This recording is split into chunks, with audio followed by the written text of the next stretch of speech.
Welcome to Feisty Chess. It's been a while since I posted, but I have news.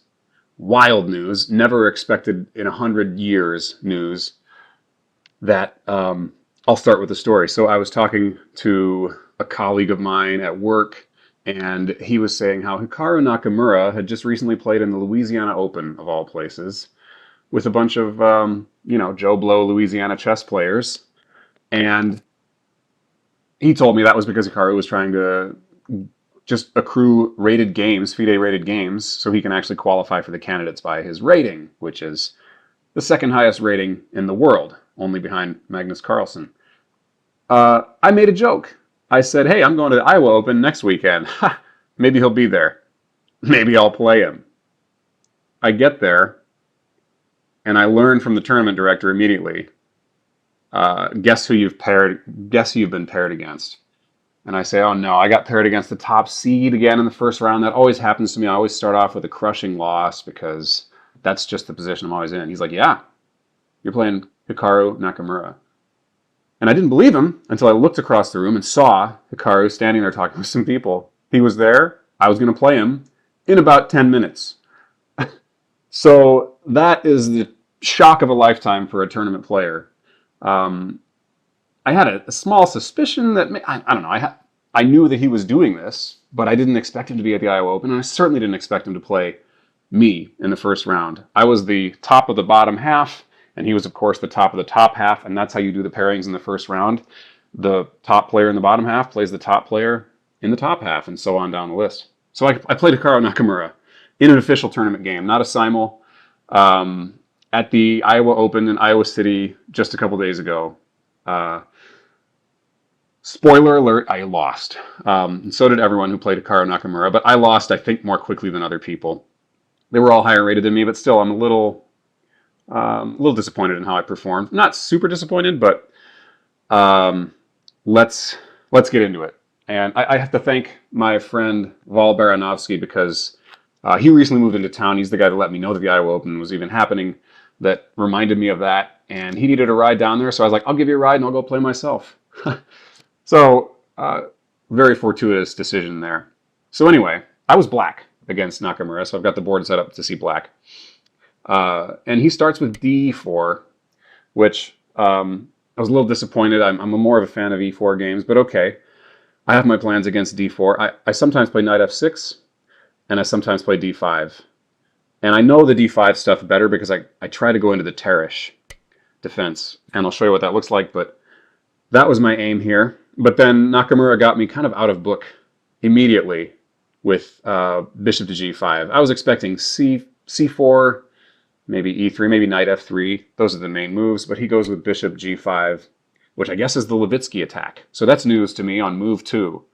I think of it as a pseudo-Trompowsky. Now, I've read books in the past that advocate that you should play f6 here, and then the bishop gets kind of chased around, and you threaten to trap the bishop. You can play like h5, and now you're threatening to trap the bishop with g5. But I didn't feel comfortable going into those kind of lines where I'm pushing all my kingside pawns and opening up my king against Hikaru Nakamura. But then again, I kind of wish I did, because nothing's going to be comfortable against Hikaru Nakamura. So I might as well play in a fun, aggressive, swashbuckling, feisty style, like the channel says. But I decided to aim for a Terrace. So my first step in that was knight to f6. Now immediately he can take, and I don't get a Terrace. But this is like the first step, because to get to a Terrace, I need to get a pawn on e6, and then the pawn to c5, and I get my knights to c6 and f6. It's very natural. I usually end up with an isolated pawn, but I'm used to those kinds of positions. I have free pieces, free and flowing pieces. So I went knight f6. He didn't take. He goes e3. And now, if I really want to get into the Terrace, I should play e6. There's probably things that white can do to not get in the Terrace, but I think it's likely that we will end up in the Terrace here, because if white ever goes for c4, I can play c5, and I think it's going to transpose, because usually white plays bishop g5 in the Terrace. Maybe this doesn't transpose. I don't know. One thing is, I haven't played tournament chess in a while. This tournament, I was expecting to just kind of get back into it. It is the Iowa Open, so it's a big deal. It's a larger entry fee. It's the biggest tournament in the state. But I was just wanting to get back into it, right?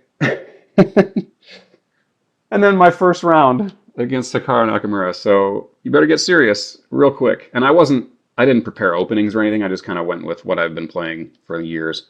But I don't have any concrete plans against this. So I aimed for the Teresh still, and I went for c5 first.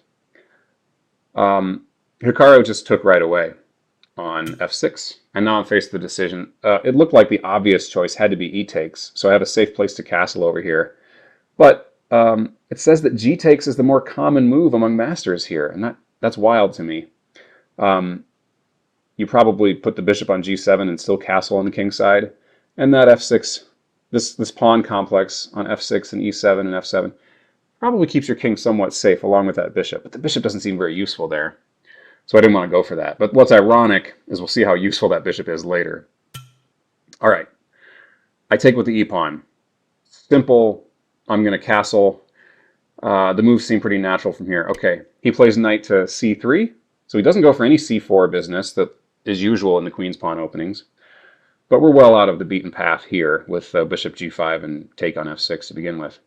He's threatening to take on c5 and then just take on d5 since he's got two pieces on it. So I either need to like close this up with c4 or just defend it again and get a piece out, which sounds better. That's what I did. I played bishop c6. Apparently you can play knight to c6 here, and that's fine. I wonder what the computer says here. Now bishop e6. Yeah, and I can take this back later. So I didn't need to play bishop e6, but it's kind of just a move order preference. This feels safer. Okay, he goes knight to e2, which is the top move in the book. Surprised me. I would figure he would want to get that bishop out first and then develop the knight to e2 if he's going there. Or first and foremost, I would put the knight on f3, but I'm totally out of my element here. I'm out of my book. Knight e2 is the main move, and I don't see knight f3 at all as a top move here among masters. So there must be something wrong with it. He goes knight e2, and I play knight to c6, and now queen to d2. And I watched Hikaru's video, and he said he's trying to make me take or do something. He's trying to induce a mistake by kind of not playing the typical book moves. He thinks maybe I'm still in book. Little did he know that I was out of book at move 2. So I'm kind of proud actually of how I survived the opening, given that I was just on my own right out of the gate. And that rarely happens to an 1800 level player. I usually have book for at least 4 or 5 moves. And this is not super. It's not like a wild, just totally unorthodox opening. It's somewhat of a thing. Bishop g5. I just very rarely see it. I'm not prepared for it. He goes queen to d2. It looks like he might be thinking about castling queenside, and putting more pressure then, or just bringing the rook to d1 and putting more pressure on this pawn. The main move apparently is to take, but I'm familiar with lines in the Teresh where I push c4, so that's what I did here. And Hikaru said that wasn't a horrible move, so that's good enough praise for me coming from a grandmaster, a super top level grandmaster. But the point of c4 is that just he can't open up the d file anymore by taking, and then my d5 pawn is a little stronger. The point I wasn't thinking about bishop b4, although that opens up that possibility. But I got him to play a3, which is not in the book. The book move here is g3. But he played a3, just in case I wanted to try to play bishop b4. I think he's just trying to keep pieces on the board and exchange on his own terms. Because as a stronger player, you want to keep the complexities on the board as much as you can. And the more it simplifies, the more I might have drawing chances.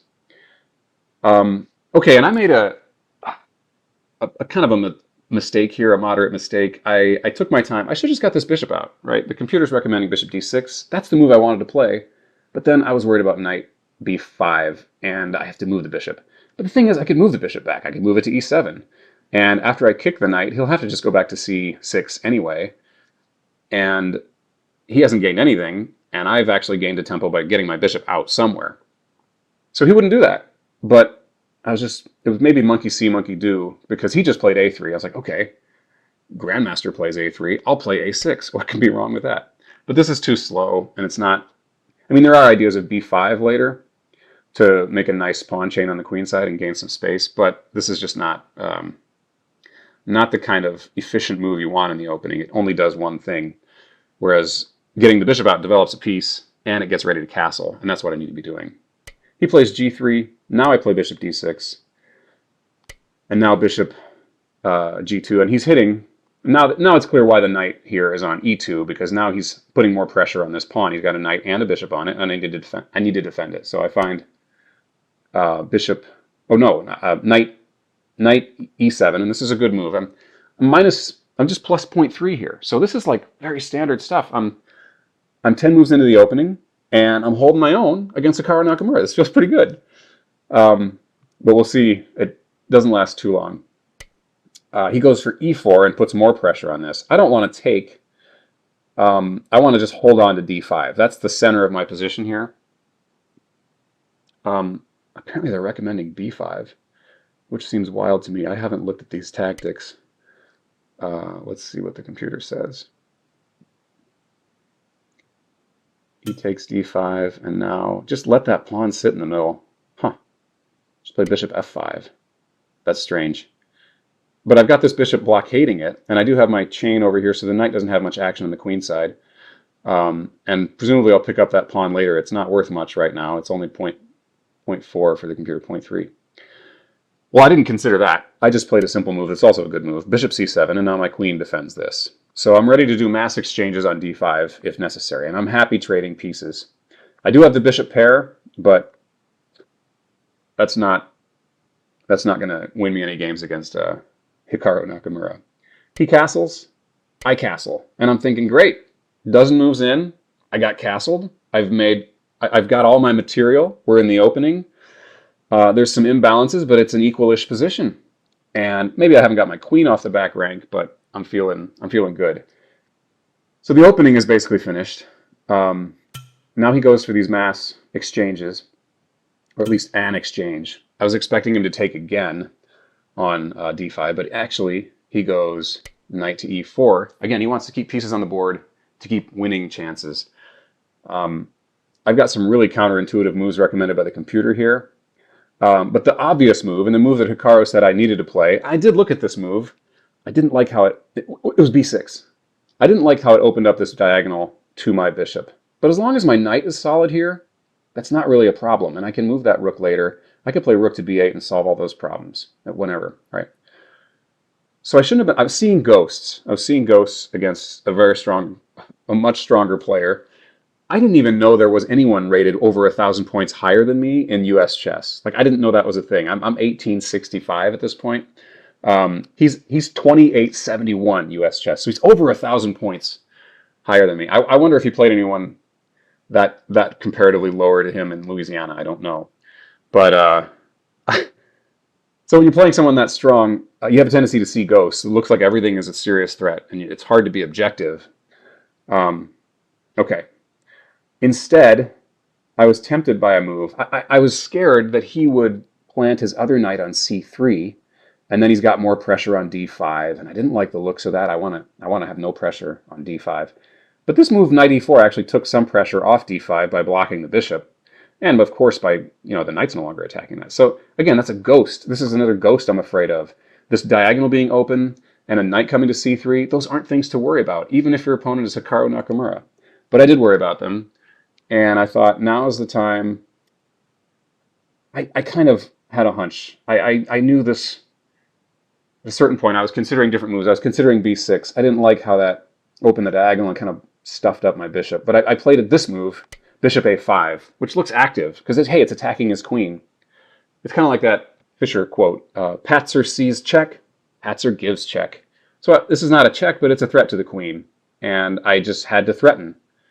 And I was expecting him to bring this knight here, and I thought, okay, then I can trade knights, maybe trade off that bishop too, and we've got an even material game. I can play rook to b8 and then b5, and I'd love to trade off more pieces. But he doesn't do that. He just plays a much simpler idea, c3, and now he's got his pawns nice in a chain, and my bishop is not really doing anything over here on the side of the board. And actually, it's really telling that the best moves for the computer include bishop back to c7. And I had considered bishop to c7. I also considered bishop to b6, but that didn't seem very comfortable either. But I'd considered going straight back with the bishop and saying, hey, maybe I achieved something, because now he can't put a piece on c3. But he's not interested in putting a piece on c3. This would be admitting a mistake, and I couldn't. I didn't bring myself to do it. Now I play b6. I'm sorry. I should play b6 here. Maybe that's probably better. Okay. Yeah, it's okay. So white has a pawn advantage, and now he can work on this pinned knight, sort of quasi-pinned right now.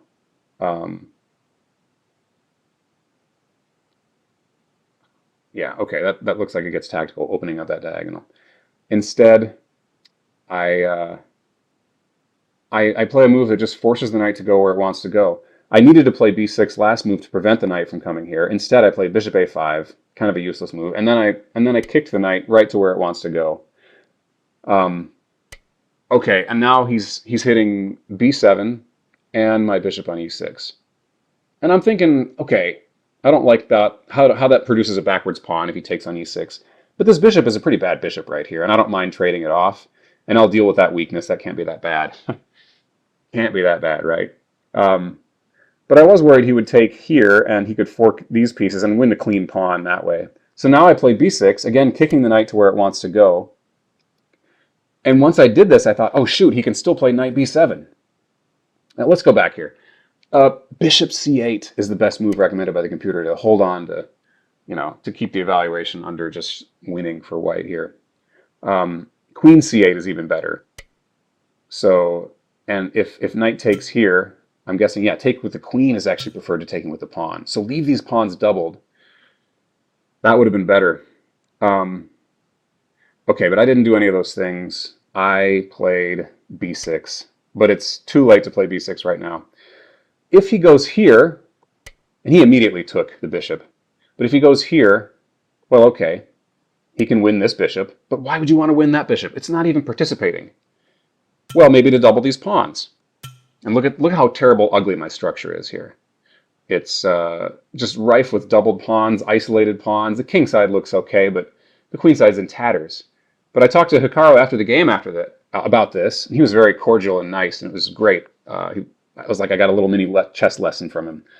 Fantastic opportunity. I mean, I'm still kind of still hard to believe. But now his b pawn is backward. Apparently, white still has an advantage, but Hikaru didn't want to allow me this kind of counterplay. I can get my rooks on the b file or the queen. I can play against his backward pawn, and that's just as much of a weakness as my isolated pawns here. And in the meantime, I get more active piece play. So this is a lesson I knew, but that sometimes double pawns are good because it gives your heavy pieces open files and it gives you pressure. And this looks like a healthy pawn chain here, but it is a backwards pawn at the base of it because of this pawn. A backwards pawn is just when you can't move the pawn forward because a pawn can capture it, and there's no pawn that can support that pawn. And if it's on an open file, then it's a backward pawn because I can stack heavy pieces on it and attack it.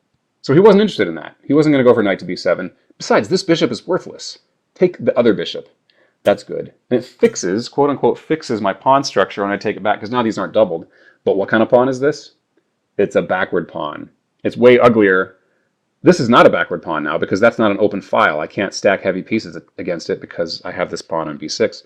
He has an open file on the e file, and he's going to stack things up against my my e pawn. So that's a weakness. And he told me after the game, he knew that he was just winning at this point. He knew that he was winning actually a bishop to a5 when I played bishop a5.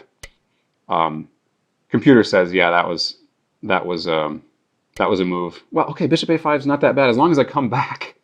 But coming back is, again, a hard thing to do. But it was the wrong idea, especially when you combine it with b6. Now that bishop's not playing. It's just out of the game. I'm effectively down a piece here.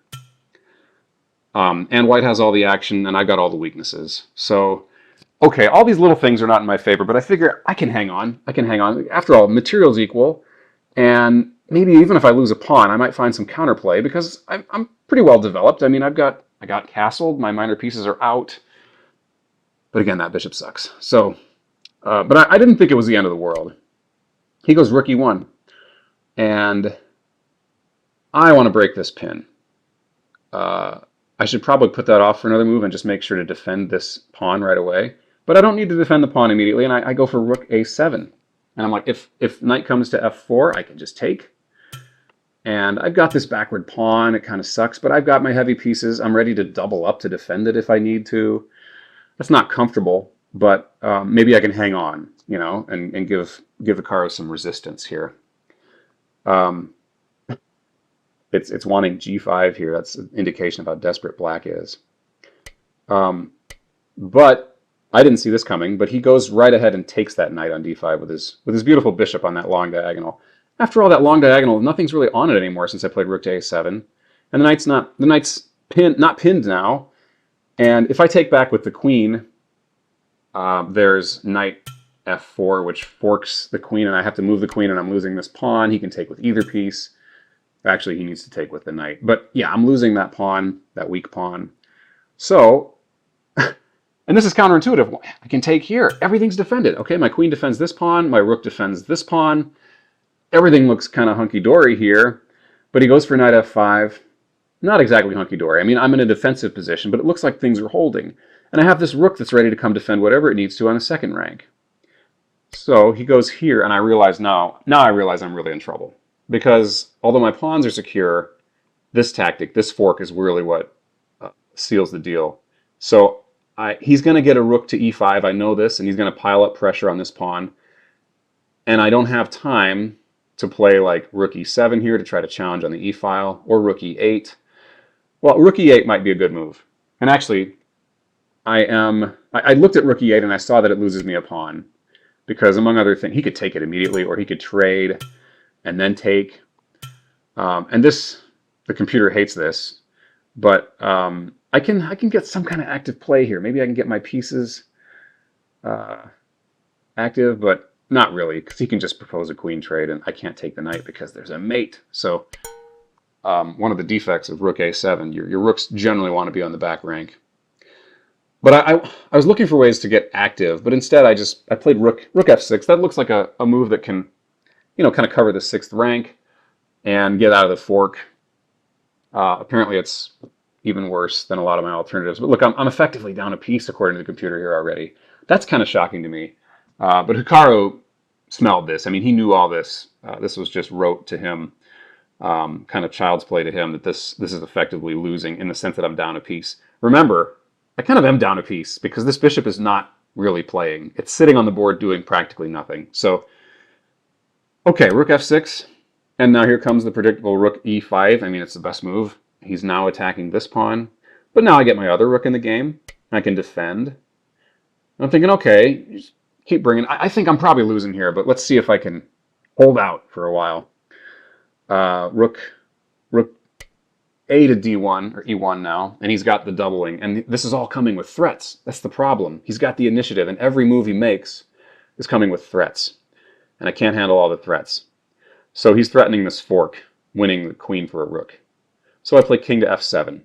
And now if he goes rook here, I can maybe just take with the queen, and we have this imbalance. That looks actually pretty good for me, so he's probably not going to do that. Instead, he just simply triples up on the E file. It's so simple, right? I have got nothing on the E file. I'm desperately guarding it from the sides with all my major pieces and my king himself. And it's just not going to work, because once he triples, now he can play this rook E8 again. I can never take, because he takes with the queen and its mate. Okay, there's just too many threats here. I addressed one of them. One minor threat is he can take this pawn, and then if I take back, he's got this queen check, which forks, and it wins my rook with check. I didn't like the look of that, so I played G6. But now the bigger threat, which I kind of missed. And to be honest, I was a little bit demoralized at this point. Not demoralized. I didn't expect to win against Hikaru, but I did expect to hold out longer. I think some other, as he climbed up the rating ladder, people generally held out a bit longer. I think his second game was also pretty quick, but he spent more time thinking on that game. I got him to think for 5 minutes at a time once. I noticed that on my score sheet here. I write down the times, and after we both castled, he thought for about 5 minutes before he took on D5, going back to this position. So hey, that's a little bit of a victory. Maybe he was just being polite, trying to use some of his time. But because there was a 30-second increment, and because he played a lot of moves almost immediately, Um, I mean, that knight's journey, those are almost all immediate moves. They're just good moves. And taking with the knight with that bishop, that was immediate. Everything here was immediate. So these last moves just came so naturally and so easily that he built up a bunch of time, and he had a little more time on his clock thanks to the 30-second increment than when he started the game. So that's kind of funny. But uh, what can you hope for against the best in the world? Okay, knight h5 would do here, but he just doubles up. He mentioned how he could style on me and maybe triple up with Alekine's gun, and that's from a famous game by Alexander Alekine Alyochin, who formed this gun, which is the most powerful. I mean, I could do whatever. It's the most powerful battery you can form in chess. The queen backs up both of the heavy rooks here. All the heavy pieces are just barreling down one file. It is like a gun, but he didn't need to do that. He just formed a simpler battery with the queen in the middle, and that's just as effective, if not more so here. So fortunately, he didn't style on me. He had a little bit of respect there. I played g6 to address that threat, and here comes rook e8. I only have one spot to move my queen for safety. And there's a number of ways to win. Apparently knight e6 wins. A little flashier than what he did maybe. But he immediately took on d5. And here's where I resigned. I kind of wish I hadn't resigned. I kind of wish I had just taken the knight to show for posterity the last mate. Because it's counterintuitive. You could win the queen with rook to e8, but the better move is e7. The better move is queen to e7, which ends in a nice little rook mate. And now you've got this immortal kind of finish where both your pieces that you have left are mating the other guy, and he's got more material than you, but his pieces are useless and actually hampering the king's escape. So I should have played that out, but I was feeling like I just need to give Hikaru his time back, and I'll be respectful and just resign. But yeah, that's the game. Lessons. Intimidating opponents. You got to play the board in those situations, not the player. Even that's super hard to do when you're playing Hikaru Nakamura, for God's sake. Like somebody I never expected to play in my lifetime. This is like lightning striking. It's like winning the chess lottery. None of these super elite GMs ever play in the Iowa Open or the Louisiana Open or the Colorado or Arkansas Open. Like these are tournaments for local players, not for people who do this for a living and travel across the globe playing chess, right? But this is an exceptional circumstance, and lightning strikes sometimes, I guess. But when you're playing somebody that intimidating, I don't know what to tell you. Like it was a lot to say. There's psychologically it was difficult because I felt like I needed to. Somebody on YouTube said I needed to take more time. I actually spent about 40 minutes thinking in this game. I had 90 minutes to think, but I expected the game to go longer than 25 moves, right? I'm horrible in time trouble all the time, and I'm trying to get better at it, so I didn't want to spend tons of time on each move. I did spend a lot of time on bishop a5, a key mistake, and I should have. I didn't like where that was going, and then I think the mistakes started to pile up. So just kicking that knight around to where it wanted to go exactly, getting myself a bad position. But it's tough psychologically against a tough, harder opponent. With a guy like Nakamura, who's 1,000 points rated higher than me, like it's the question of how do I want to lose this? And that's why I regret I should have gone out with a little more flair, right? I should have tried something a little more wild. The thing is, I was out of book. I didn't know how to be wild in that kind of position. So that's a little bit of a bummer. But it was a very instructive game. I'm glad for that because it teaches things about pawn structure and how sometimes if you undouble your pawns, they can still be weak because they can be backwards, right? And if the other side doubles his pawns, like we showed here, the opponent's pawns might be weak, even though they're not doubled. So doubled pawns are kind of overrated. And remember, every time you double a pawn, you're opening a file, and that can give you activity for your pieces. Prophylaxis is important. That just means preventative moves. Okay, so I did some prophylaxis here. Wasn't all that useful, but I should have played the prophylactic move I needed to play here when the knight's threatening to come to c5. b6. b6 is the obvious move here, and it keeps things under control.